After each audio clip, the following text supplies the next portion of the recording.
নমস্কার বন্ধুরা, আমি Subrata Biswas. Welcome to GBU electronic channel. E rickshaw 1500 watt motor ব্যান্ডিং। আপনারা এর অনেক আগেও আপনারা ইউটিউবে সার্চ করেছেন, কিন্তু তেমনভাবে উপকৃত নন। তাহলে আমি বলবো এই ভিডিওটি আপনাদের জন্য। এই 1500 ওয়াট ই রিক্সা মোটরটি সম্পূর্ণ এ টু জেড ব্যান্ডিং আমি আপনাদের সামনে তুলে ধরবো। কত গেজ তার লাগবে, কত কি লাগবে আমি প্রথমবার দ্বিতীয়বার করে তুলে ধরবো। আপনারা দেখুন, আপনারা অবশ্যই উপকৃত হবেন।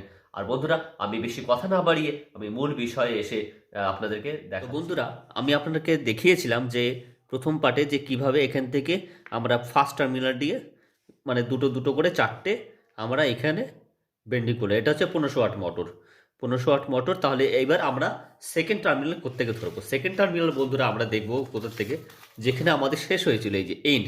ফার্স্ট টার্মিনাল যেখানে আমাদের শেষ হয়েছে সেইখান থেকেই আমরা আবার শুরু করব।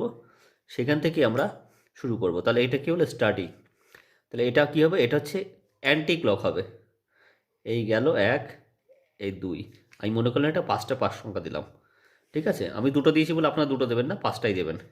তাহলে এটা গেল, এটা তাহলে ক্লক হবে। এই হয়ে গেল, ঠিক আছে। তাহলে এটা কত হলো? ছটা হলো। ছটা হয়ে গেল। এটা কিন্তু পাঁচটা, এটা ছটা। ঠিক আছে, তাহলে আমি এখান থেকে আবার টেনে নিয়ে চলে যাব। ঠিক আমার ফার্স্ট যে দুটো খোপ আমার কয়েল করা ছিল, ফার্স্টে সেখান থেকে চলে যাব তার আগেরটায়। এই আসলো, এই আসলো। তাহলে এটা কি হলো? এটা আবার এসে আবার আমি এখানে পাক সংখ্যা দিলাম। কটা দিলাম? পাঁচটা পাক সংখ্যা দিলাম। এটা পাঁচটা হলো। ঠিক আছে, তাহলে এটা এটা হলো কি হলো? এটা হচ্ছে অনেক ক্লক ওয়াইজ হয়ে গেল। যেটা এখানে অ্যান্টি ক্লক হয়েছিল এটা ক্লক হয়েছে। তাহলে এটা হয় কি? এটা হবে তাহলে অ্যান্টি হবে। এই, তাই না? তাহলে এটা আমার ছটা হলো। এটা তাহলে কি হলো? এন্ড। বন্ধুরা, যেহেতু ভিডিও বেশি বড় না হোক সেই জন্য আমি আপনাদেরকে দেখাচ্ছি। এইভাবে আপনারা পেন্টিং করবেন। দেখুন, পরপর চারটে ঘর, এখানে একটা দুটো তিনটে চারটে, একটা দুটো তিনটে চারটে, পরপর কিন্তু হয়ে যাবে। যতগুলো আপনি যে টার্মিনাল নেবেন না কেন, পরপর হতে থাকবে। এমন নয় যে আমার এটা দুটো হয়ে গেছে এক খোপ বাদে এখানে হবে, তাহলে কিন্তু আপনাদের পেন্টিংটা ভুল হবে। সেই জন্য দেখবেন যখনই আপনি এই টার্মিনাল যেখান থেকে শুরু করুন না কেন, পরপর হতে থাকবে। সে যে কোনো 18 স্লট হোক বা 12 স্লট হোক বা যে কোনো ধরনের মোটর বেন্ডিং হোক, পরপর হতে থাকবে। শুধু 12 স্লট কী হবে?